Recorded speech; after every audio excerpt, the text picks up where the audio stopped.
Hello student, मैं अनिल दांगी, आपका physics teacher. आज हम देखना पैरेलल कॉम्बिनेशन में करंट को कैसे डिवाइड करते हैं, है ना। तो टोटल करंट यहाँ पे जो है वो है I और दो रेजिस्टेंस में मुझे डिवाइड करना है। एक को मान लिया मैंने I1 और एक को माना मैंने I2, है ना। अब देखना कैसे डिवाइड होगा। तो अकॉर्डिंग टू ओम्स लॉ क्या बोलता है, V बराबर IR, है ना। V बराबर IR, तो I की वैल्यू क्या आ जाएगी, V बाई R। अब देखना पैरेलल कॉम्बिनेशन में वोल्टेज क्या होता है, कांस्टेंट। अगर वोल्टेज कांस्टेंट है तो I और रेजिस्टेंस में कैसा रिलेशन आया, इनवर्सली प्रोपोर्शनल का।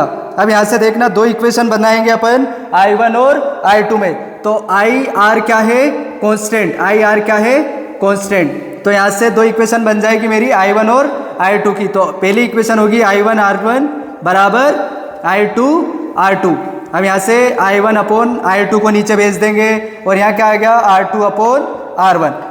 हम यहाँ से मुझे I1 की वैल्यू निकालना है ना। तो टोटल करंट क्या है, I1 प्लस I2 किसके बराबर है, I के बराबर।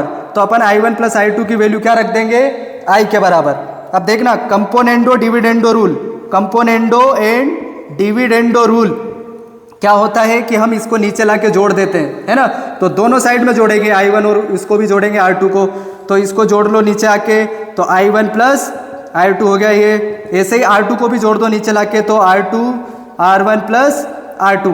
तो देखना ये I1 प्लस I2 कितना है, I। अब देखना I1 अपॉन ये टोटल करंट है जिसे अपन ने क्या बोला, I1 प्लस I2 बराबर I। अब ये टोटल करंट आ गया और यहाँ इधर क्या चल रहा है, R2 अपॉन और R1 प्लस R2। अब चाहे तो अपन इसे टोटल रेजिस्टेंस भी बोल सकते हैं, है ना। हम यहाँ से देखना मेरी I1 की वैल्यू निकल के आ चुकी है। वो क्या है, I1 को इधर भेज दो, I R2 upon R1 plus R2, है ना। ऐसे अपन I2 की भी निकाल लेंगे। तो I2 में क्या आएगा, ऊपर R1, है ना। देखना चाहे तो अपन इस इक्वेशन से भी निकाल सकते हैं। I1 की वैल्यू यहाँ रख देंगे तो I2 की वैल्यू निकल जाएगी। तो I1 की वैल्यू क्या है, I R2 upon R1 plus R2 plus I2, और ये किसके इक्वल है, सब टोटल करंट के इक्वल। तो अपनी यहाँ से I2 की वैल्यू निकल के आ जाएगी, है ना। इसे अपन इक्वेशन नंबर 1 नाम दे देते हैं। जो इक्वेशन 2 आएगी वो I2 की वैल्यू आ जाएगी। अब यहाँ से देखना ऊपर से I कॉमन ले लो इन दोनों में से, है ना। इसको इधर भेज दो और दोनों में से कॉमन ले लेंगे। तो I minus I R2 upon, इसको इधर भेज दिया, अपॉन R1 प्लस R2। तो यहाँ से I2 की वैल्यू निकल के आ जाएगी। देखो ऊपर से I कॉमन आ गया, तो यहाँ क्या बच गया, 1 minus R2 upon R1 plus R2। अब यहाँ से अपन R1 प्लस R2 को ले लेंगे LCM। तो R1 plus R2 minus R2 upon R1 plus R2। देखो R2 से R2 कैंसिल हो गया, तो I2 की वैल्यू कितनी आ गई, I R1 upon R1 plus R2। अपन चाहे तो इसे ऐसा भी याद रख सकते हैं, इसे इक्वेशन नंबर 2 भी याद दे दो नाम। इसे ऐसा याद रख सकते हैं अपन कि जब अपन I1 लिखेंगे तो R2 का मल्टीप्लाई होगा नीचे वाले रेजिस्टेंस का। जब हम I1 लिखेंगे तो R2 का मल्टीप्लाई हो जाएगा और टोटल जोड़ के लिख दो इन दोनों रेजिस्टेंस को। तो I1 क्या आ गया, I R2 upon R1 plus R2। और ऐसे ही I2 का क्या आया, देखो I2 जब अपन ने लिखा तो I इंटू, जब इसको लिख रहे हैं करंट को तो R1 ऊपर वाले का मल्टीप्लाई कर रहे हैं अपन ऊपर, तो I R1 upon R1 plus R2। अब यहाँ से अपना देखो दो हिस्सों में करंट डिवाइड हो चुका है, I1 और I2। अपन ने करंट डिवाइड कर ही लिया है। तो अपनी I1 की वैल्यू कितनी आई थी, I total into R2 upon R1 plus R2।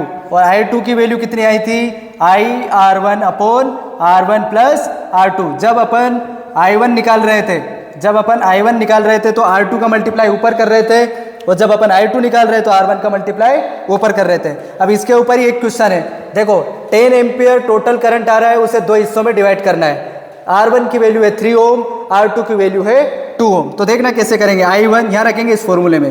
तो I1 की वैल्यू कितनी आ जाएगी, देखो टोटल करंट कितना है 10 एम्पियर, R2 कितना है 2 ओम, और R1 प्लस R2। तो R1 की वैल्यू है 3 और R2 की वैल्यू है 2। तो ये कितना हो गया, 10 इंटू 2 20 अपॉन 3 प्लस 5, 3 प्लस 2 5। तो 5 इंटू 5 से 20 को डिवाइड करेंगे 5 से, तो ये कितना आ गया 4 एम्पियर आ गया। I1, ऐसे निकाल लेंगे अपन I2, तो I2 में भी क्या करेंगे R1 का मल्टीप्लाई। तो टोटल करंट कितना है अपना 10 इंटू R1 की वैल्यू कितनी है 3 अपॉन टोटल रेजिस्टेंस कितना हो जाएगा 3 + 2, तो ये ऊपर कितना हो गया 30 अपॉन नीचे कितना है 5। अब देखो 5 को 30 से डिवाइड करो 5 को, तो ये कितना आ गया 6, तो ये कितना आ गया 6 एम्पियर। अब देखो I1 की वैल्यू कितनी आई है 4 एम्पियर और ये कितना गया 6 एम्पियर, तो I1 की वैल्यू कितनी आ गई है 4 एम्पियर। इधर करंट कितना गया 6 एम्पियर, और अगर दोनों को जोड़ेंगे तो 4 एम्पियर + 6 एम्पियर कितना हो रहा है 10 एम्पियर, है ना। तो देखो इसके ऊपर क्वेश्चन भी सोल्व हो चुका है।